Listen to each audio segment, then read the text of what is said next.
When the people of Venezuela first elected Chavez and then later Maduro, I think that's his name, they thought they were electing leaders that would give them free stuff.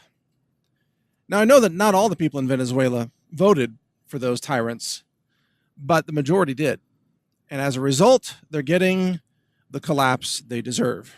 And you might say, that's harsh. No one deserves mass starvation. No one deserves the suffering that's happening in Venezuela. And I tend to agree with you on that. It's not that they deserve it. It's that there is cause and effect. In other words, they created it. If you vote for tyrants, if you vote for socialism, if you vote for government confiscation from the productive members of society, you will create the result, an effect, of a collapsing society. Because once the productive members of society realize that there's no point in producing anymore, and the government just jumps in and takes over everything and then ruins it, then everybody suffers. So voting for socialists or communists causes mass suffering. Communism is something that has resulted in mass genocide, murder, suffering throughout modern human history. And Venezuela is proving that yet again. I mean, think about it. Venezuela just a decade ago was considered essentially a first world nation, very high education standards, and a very high percentage of the population well educated. And we're talking engineers and doctors, architects, attorneys, researchers, scientists, all the academic areas of study, plus business people, CEOs and oil executives and so on. And because they were producing, then the power-hungry socialist leaders, originally Chavez and then Maduro, again, if I have his name right, I apologize if I don't have it right, they want to seize the means of production so that they, the government, can confiscate that. So they came in and they just took over the factories, right? They just seized the factories. They seized the Kellogg's factory. And then it turns out that once you seize the Kellogg's factory and all the Kellogg's executives flee the country and go back to the United States, then the government doesn't know how to run the Kellogg's factory. And so guess what? There's no Kellogg's cereal getting made anymore. Well, they try to seize the toilet paper factory and the paper towel factory. Well, guess what? Then there's no toilet paper being made. They try to seize all the petroleum companies. And guess what? Government bureaucrats are inefficient, incompetent morons who don't know how to run anything, frankly, except to run it into the ground because they're socialists. And so, of course, their ability to produce petroleum in a petroleum-rich country has collapsed. So now we have mass starvation. It's so bad that people are eating their neighbors' pets. People are sneaking into the zoo at night to eat the zoo animals.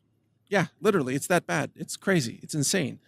People are getting mugged and robbed at gunpoint all over the country. Massive roving gangs are holding up trucks from farms to confiscate their cabbages.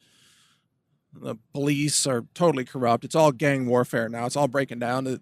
Anybody who has the ability to leave Venezuela has already done so or is in the process of doing so. People are fleeing with their families, getting out of Venezuela, going anywhere else, because now it's not just an economic collapse, it's also tyranny. So if you speak out against the leader, then you're thrown in prison because there is no free speech in that country. Kind of like what the left wants in America. This is, you look at Venezuela, that's the way Google wants to run a country. That's what leftists want, is absolute authoritarian control. And they throw all of their political enemies in prison, and they seize all the means of production. They tax everybody into oblivion, and they take over all the factories. And then the government, they redistribute everything according to who they think should have it. And of course, Venezuela is a gun control country, but then the current leader said that his supporters would be allowed to have guns, but not the political opposition. So he's actually encouraging open gun warfare on the streets of Venezuela, which is exactly what has happened. This is why you never give up your Second Amendment rights, by the way, because if you give up your guns, there will sooner or later be a tyrant who will use your disarmament against you. someone will come along, some socialist, some left-leaning, commie person, and they will weaponize government and they will steamroll the population. Never trust government. And you see, the Venezuelan people are finally learning this harsh lesson. Again, to get back with what I opened with, we talk about people get the government they deserve. Or in effect, people get the government that is a result of their votes. And in Venezuela, they kept voting for free handouts and they kept voting for socialism. And I've lived in South America, by the way. I lived there for 2 years. I had residency in Ecuador. And I've seen South American countries, and I know that South American people are very easy for left-wing socialist leaders to persuade and convince to support them. There's something about the South American culture where people just love to have free stuff handed to them by corrupt governments. And this is why, gosh, look at Brazil right now. Look at Venezuela. Look at Central America even. There's something, look at Mexico, for God's sake. What a corrupt, almost a third world country at this point in many respects, because the gun control is taking away the guns from the citizens, the drug gangs are running the country, the pollution is out of control, it's a disaster, it's an environmental disaster at every level. This is what, there's something about like Central and South American populations that they want free stuff, so they keep voting for socialists. Now, to some extent, that's true in North America, too. In California, it's the same thing. People want free stuff. They don't want to have to work for anything. And so they keep voting for socialists. And what do they get? Collapse.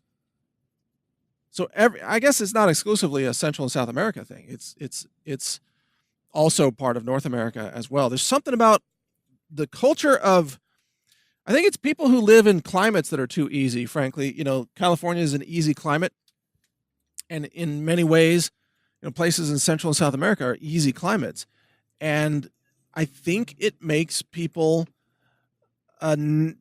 like the culture of planning and preparing for a hard winter and planning ahead, and the culture of working hard to survive the next winter, like that culture doesn't exist in areas with very nice climates because they can produce food year round. There's actually a great book on this by Jared Diamond, who talks about this. I think he calls it The Collapse of Civilizations, something like that. It's a very interesting book, and it talks about this phenomenon, which is that cultures in easy climates tend to be poor planners. Like, you want a great example of poor planning, go to India and check out their traffic infrastructure, if you could even call it infrastructure. It's basically chaotic dirt roads with no traffic lights or stop signs and insane people driving vehicles at high speed, barely trying not to hit each other. That's a result of incredibly poor planning. That's India. Versus Japan, which has a more harsh climate, or Northern Europe, which has a more harsh climate. But in Japan, even, you have a very orderly society because they have to plan ahead. They have to be ready for the winter. They have to get through harsh, earthquakes and snow in parts of Japan in the winter. The bottom line here is that any country where people get kind of lazy or feel privileged or entitled, and they keep voting for government to give them things for free because they don't want to have to work to earn those things themselves, any country like that will be headed for collapse, because there is no sustainable economy when all you're doing is voting politicians into office to hand out more and more stuff while the population becomes less and less inclined to engage in productive work or business innovation or investment and so on. And this is what's happened with Venezuela. Now the producers are gone. They've left the country, so the collapse is accelerating. And the people left behind, for the most part, not all of them, but for the most part, many of the people left behind are the ones who just wanted free stuff and were not the producers. I know there are exceptions to that.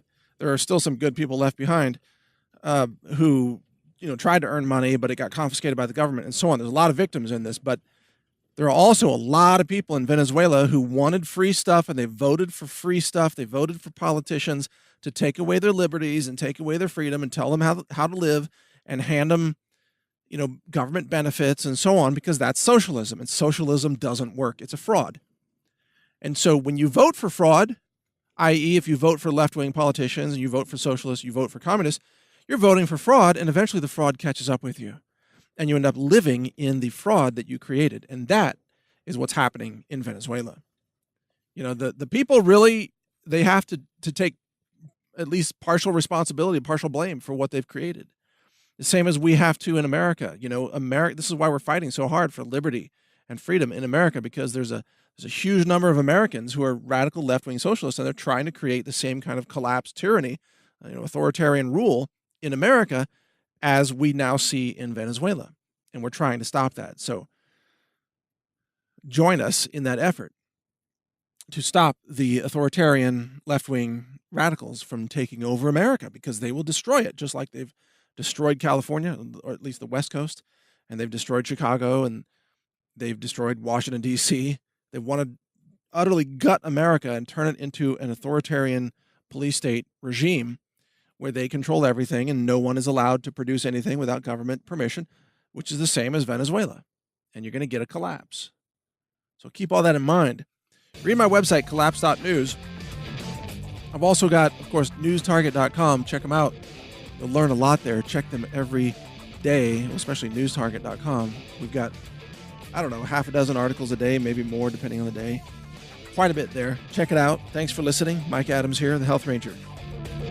Learn more at healthrangerreport.com.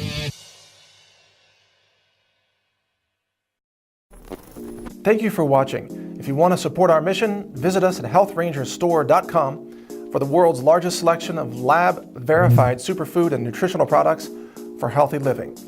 It's at healthrangerstore.com.